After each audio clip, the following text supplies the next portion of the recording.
Our next speaker is Jet Anderson, and he's going to talk about can you keep a secret?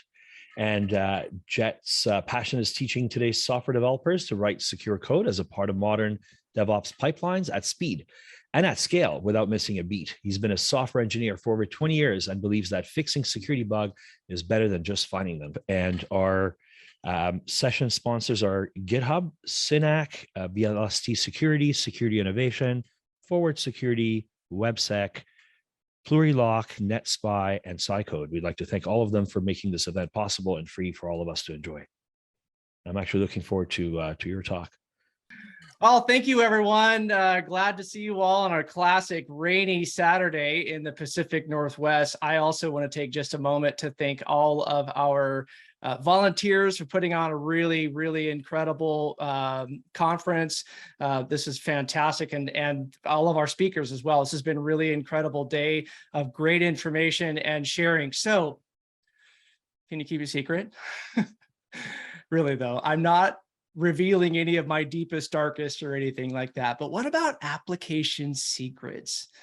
Now, full disclosure, this will not be a comprehensive study of how to manage secrets in your application. This talk's only 20 minutes. I mean, seriously. And number two, there's a cheat sheet for that, okay? Recently released was the OWASP Secrets Management Cheat Sheet, which I had the sincere pleasure of participating in the development of that. And I'm really excited to be able to share more with you about that today. First, a little introduction. So who am I? They call me Jet. They also call me the Code Doctor. You are welcome to connect with me. In fact, encouraged to connect with me on LinkedIn and Twitter. Follow me on GitHub. I still publish code, and feel free to email me, jet.anderson@owasp.org. The intro slide, I think, may have mentioned my previous employer. I am not, in fact, with the Mighty Swoosh any longer. I'm 3 weeks now. I am a senior security engineer with these folks. To be fair, though, 3 weeks in, I'm still kind of drinking from a fire hose and getting my wits about me. However, I am really more interested in my role with, whoopsies, go back to the home, of course, still learning to use a computer, more interested in my role with these folks. I am very proud to be an OWASP lifetime member, a contributor to multiple OWASP projects. In fact, more on that in a minute. I'm going to give you a quick overview. I think there might be some folks who are learning about OWASP and experiencing OWASP for the first time. And so I'm going to give you a quick refresher if you're not familiar. It started in 2002 as a wiki collaboration between a few prominent AppSec practitioners in the world. But from the very beginning, it's been lots of people not trying to do it all alone, but sharing information with each other, helping each other learn, and staying ahead of attackers. Make sure I have my chat window open. Yes. You know, and that's really a tough role, isn't it? And you may not even realize that today there are 260 chapters now worldwide on literally every continent, but the goal is still the same. There's way too much going on in application security for us to know everything on our own. The problem space is constantly evolving, and it's only through knowledge sharing and collaboration that we become more effective in this fight. And it's why I feel passionate about contributing to OWASP and a number of OWASP projects and volunteering for talks like this. It matters. It's important. It's how we all grow. I am the author of the OWASP logging vocabulary cheat sheet. Please check it out. Highly recommend it. It prescribes a common vocabulary that can be used by developers when logging events where errors are trapped, and logging specifically with security in mind. That allows for the alerting and monitoring to simply be written one time, looking for those terms to occur in logs, and pop an alert on those with appropriate criticality when they do. Also a contributor to the OWASP ASVS. This is by far my favorite OWASP project. please don't just tell me the things that go wrong. Tell me how to get it right from the start as part of requirements. Literally an amazing project. Everybody should deep dive on the ASVS. And a contributor, as I mentioned, to the OWASP Secrets Management Cheat Sheet. We're going to be reviewing that today. More on that in just a bit. First, I want to recommend, if you haven't already, you'll find all of these OWASP projects in the GitHub repo at github.com/OWASP. And please get involved. Find a project to contribute to. Look for things that are of interest to you, review code and documentation for those projects, clone and make pull requests, even if it's just for grammar. That really helps. Get on the OWASP Slack, ask questions, show up to talks and meetups, volunteer for talks and meetups. OWASP is literally what we all put into it, given the way that it grows. So more on myself. Here we go. Let me tell you how I got started in application security real quick, briefly, before we move into secrets management. Let me tell you why I do this. So about 8 years ago, I was the software engineering manager at the 5th largest bank in the country, managing a team of developers, about a dozen or so, maintaining a platform that processed $3 billion a month in check imaging and payments. One day, information security brings me a 300+ page report with over 1,000 what they called vulnerabilities. And they just said, fix it. No prioritization, no guidance. Oh, and by the way, you have 30 days to fix everything, or you go on a report that goes to the CEO of the company and you stay there until they're all fixed. So I quit. I realized at that point that there had to be a better way to do software security than that. And it is now my life's work and passion to be the advocate for developers, to make sure that we all create great software to protect our customers. All right, so now let's dive into the OWASP Secrets Management Cheat Sheet. But first, I want to give a shout out to everyone that contributed to this initial release. Ben DeHaan, Anastasia Vixentail, Dominic DeSmit, Zoe Braderman, Jim Manico, of course, Jakub Makowski, and Jerome Williamson. Now, the precursor to this is actually a project called OWASP Wrong Secrets. I want to give a shout out to him and his team for creating this training ground for secrets detection. You can actually use Project Wrong Secrets as a code base, just like you would something like OWASP Juice Shop or many of the various GOAT projects, to tune your detections and get better at leakage discovery. It's also a platform that you can use to experience discovering secrets in an automated fashion, either through DAS or through just exploration and so forth. So why are we concerned with this idea of secrets management? Well, 2021 was a pretty leaky year. If you look here, we see that the GetGuardian folks in their State of Secret Sprawl of 2022 found that in 21, there were over 6 million secrets discovered. That's twice the previous year and an increase of about 50%. Now, that's because 3 out of every 1,000 commits exposed at least one secret. How many commits do you think happen a day globally? I can't even comprehend the number. I know at my company, millions of commits happen on every day. And just imagine that across every enterprise in the world. That's an incredible problem space. We see events take place in the industry like last year's CodeCov supply chain attack. This is one example, not to call them out, but of the many ways that secrets can be exposed and exploited by hackers. In this particular case, it was a simple one-line pull request to their public GitHub repo for the bash loader that bootstraps the application. Because it's a publicly exposed application, everybody can download it and use it. It's public code and they require it and the help from their community. And so a PR was a normal thing. However, in this case, the secrets for downstream hosts were surfaced via environment variables that this bash loader exposed from that container, and it sent those to an external host, giving them a foothold to expose many thousands more secrets that were given out this way. So what do? Well, we just check secrets in code, right? Instead of loading via environment variables. No, but this is easy. The easiest way, and what we see happen very frequently, is that developers will start with this on their desktop and check code in by accident, which ends up getting promoted to production. Other things that happen is maybe they load via environment variables. More on that later.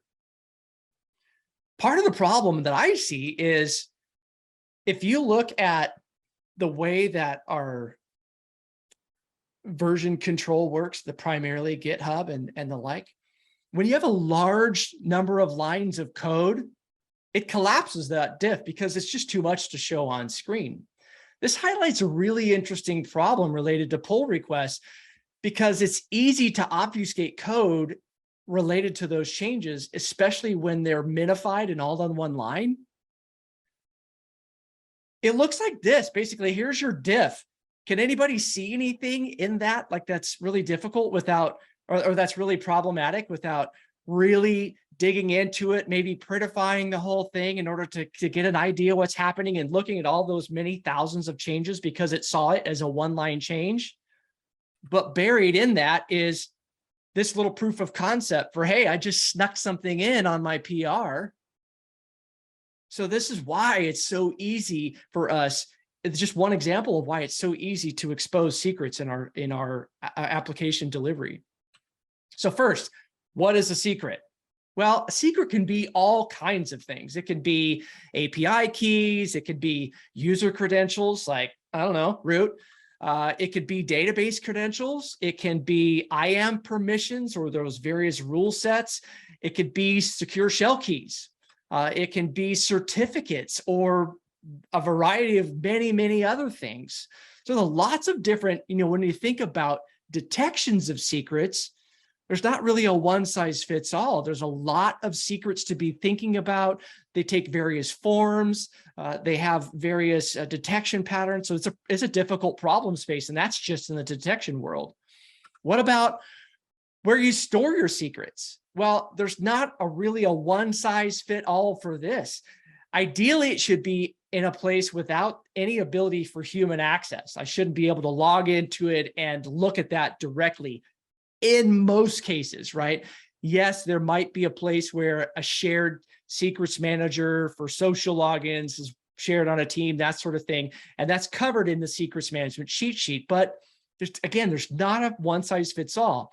So with this, I want to kind of remind you, yes, never in code, we covered that, but secrets should be managed in the context of where they are used. So we're going to talk more a little bit about that. I kind of cover some ideas, but don't force secrets into secret storage in a place where that doesn't make sense, okay?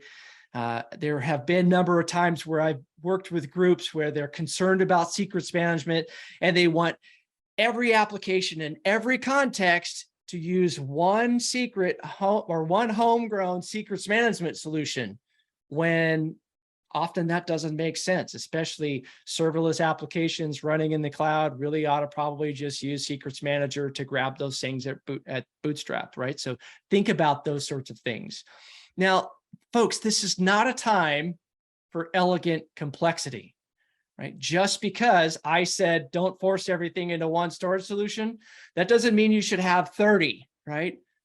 Take a sane approach to managing secrets in the context of the application delivery in a way that makes sense. So some common questions then. How should I load secrets? Okay. First should we use environment variables?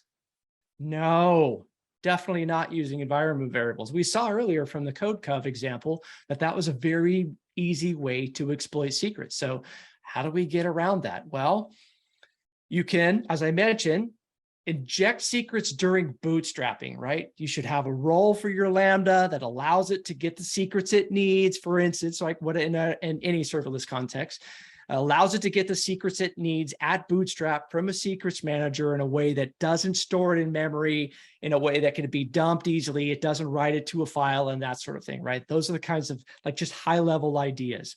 Another thing to potentially do is to read those, especially in a container context. You're bringing up a new container. It needs a secret to do something. We're not going to use environment variables. Temporarily mount a file to a file system, a shared volume, a virtual file system. Read those secrets, bootstrap your application, drop that mount, wipe it out, it's gone, right? So anything that you do in this context, it should be as automated and as ephemeral in nature as possible. All right.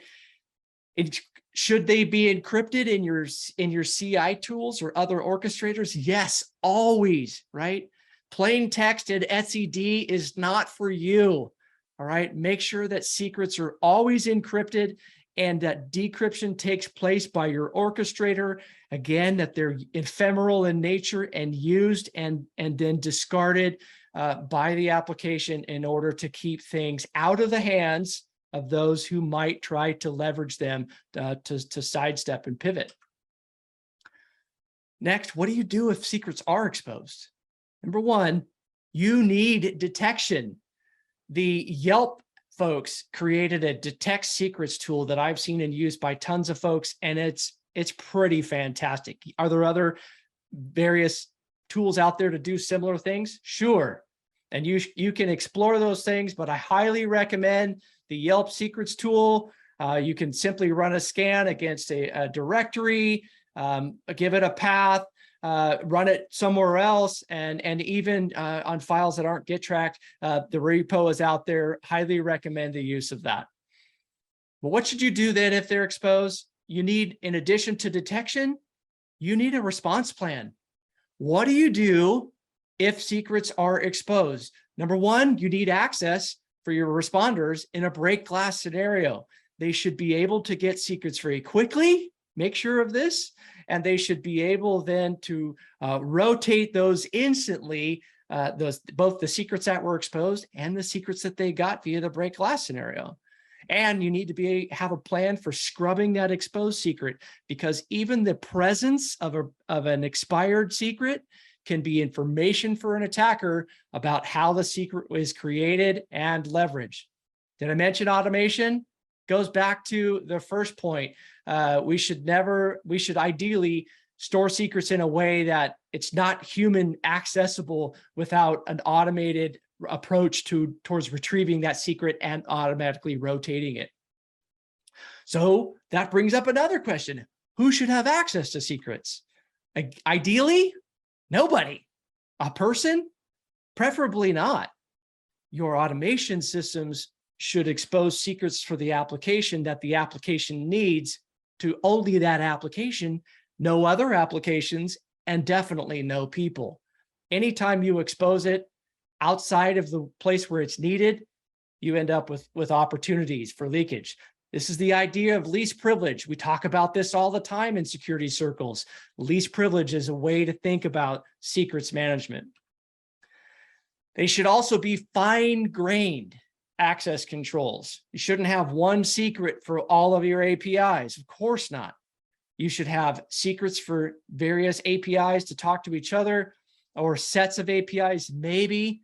But if you start exposing the same API access keys to a large number of APIs, you're probably looking at a bad architecture that needs to be reconsidered. And next, it should be automatic. Access control should automatically provision, automatically rotate, automatically expire. Everything automated all the time. Creation, rotation, and expiry. Finally, we should log almost all the things. Who created the secret and when? How old is that secret? Should it be rotated? Who has accessed that secret and when? But never, ever, ever log the secret itself. Remember, The OWASP logging vocabulary standard is your friend here. It's a great way to ensure that these kinds of events are logged and monitored also and alerted on in the context of this kinds of access. Lastly, remember Project Wrong Secrets. It's a great place to practice secrets detection and secrets exploitation to ensure that you have the right controls in place in your environment to be able to protect secrets against abuse. And finally, this talk is not a substitute for reading and downloading the OWASP Secrets Management cheat sheets. These problems are hard. Don't try to do it alone. Stand on the shoulders of giants. Never write your own cryptography, we like to say. Well, never develop your own secrets management program without looking at the expertise of others. Also, get involved in OWASP. If you have ideas maybe for how the secrets management cheat sheet can be improved, we would love to hear your ideas. Fork the project, submit some pull requests. We all have things to learn from each other. And lastly, hey, thank you again for showing up today, for caring about application security, listening to my talk. With that, if we have any room for questions, I'd be happy to answer. We do have a couple of minutes, Jet, so let's see if there's anything. I don't think there's anything unanswered on the chat. Yeah, from the audience, if you have questions, please feel free to post in the chat or unmute. We can take them. We've got a couple of minutes. It was a great, that was a great talk. I really enjoyed that chat. I've, over the last 10 years, I've consulted with a lot of teams and seen various shapes and forms of how these things are done. And this definitely added some to my knowledge base. So thank you for that. Great. Thanks again, everyone. Glad to see you here.